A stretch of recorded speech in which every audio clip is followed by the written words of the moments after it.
আমার গ্রামে এসেছি এবং আপনাদের ভালোবাসাতে আমি অত্যন্ত গর্বিত এবং আনন্দিত বোধ করছি। আর হ্যাঁ, মোবাইলটা সরাইতে পারো না।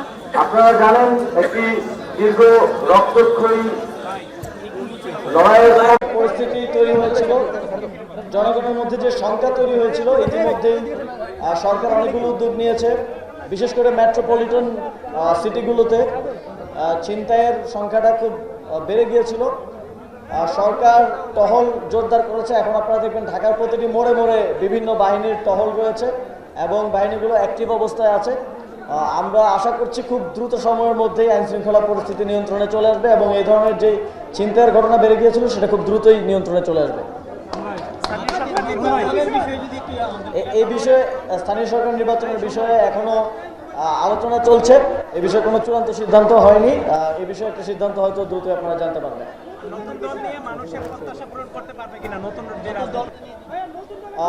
আমি দলের কোনো কার্যক্রমের সাথে যুক্ত নই, কারণ আমি এখন সরকারের দায়িত্বে আছি। এই সরকারের ডেমোক্রেটিক ট্রানজিশনের যেই গণতান্ত্রিক রূপান্তরের যেই দায়িত্বটা আমাদের রয়েছে, সেই জায়গা থেকে আমরা কোনো রাজনৈতিক দলের সাথে যুক্ত থাকতে পারবো না। তবে আমার প্রত্যাশা থাকবে শুধু নতুন দল নয়, বাংলাদেশে এক্সিস্টিং যত রাজনৈতিক দল আছে সবাই জনকল্যাণমুখী হবে, জনগণের জন্য কাজ করবে। জনগণই যাতে তাদের রাজনৈতিক কার্যক্রমের মূল লক্ষ্য হয়, এটাই আমার প্রত্যাশা থাকবে সরকারের জায়গা থেকে। ধন্যবাদ।